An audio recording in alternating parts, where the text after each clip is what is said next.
En ces jours-là, au cours d'une vision reçue du Seigneur, l'homme me fit revenir à l'entrée de la maison, et voici, sous le seuil de la maison, de l'eau jaillissait vers l'Orient, puisque la façade de la maison était du côté de l'Orient. L'eau descendait de dessous le côté droit de la maison, au sud de l'autel.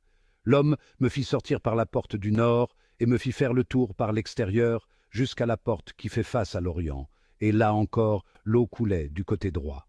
L'homme s'éloigna vers l'Orient, un cordeau à la main, et il mesura une distance de 1000 coudées. Alors il me fit traverser l'eau, j'en avais jusqu'aux chevilles. Il mesura encore 1000 coudées, et me fit traverser l'eau, j'en avais jusqu'aux genoux. Il mesura encore 1000 coudées, et me fit traverser, j'en avais jusqu'aux reins. Il en mesura encore 1000. C'était un torrent que je ne pouvais traverser. L'eau avait grossi, il aurait fallu nager, c'était un torrent infranchissable. Alors il me dit, « As-tu vu, fils d'homme ?» Puis il me ramena au bord du torrent. Quand il m'eut ramené, voici qu'il y avait au bord du torrent, de chaque côté, des arbres en grand nombre.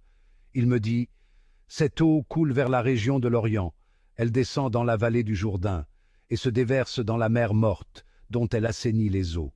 En tout lieu où parviendra le torrent, tous les animaux pourront vivre et foisonner, le poisson sera très abondant, car cette eau assainit tout ce qu'elle pénètre, et la vie apparaît en tout lieu où arrive le torrent. Au bord du torrent, sur les deux rives, toutes sortes d'arbres fruitiers pousseront. Leur feuillage ne se flétrira pas, et leurs fruits ne manqueront pas. Chaque mois ils porteront des fruits nouveaux, car cette eau vient du sanctuaire. Les fruits seront une nourriture, et les feuilles un remède.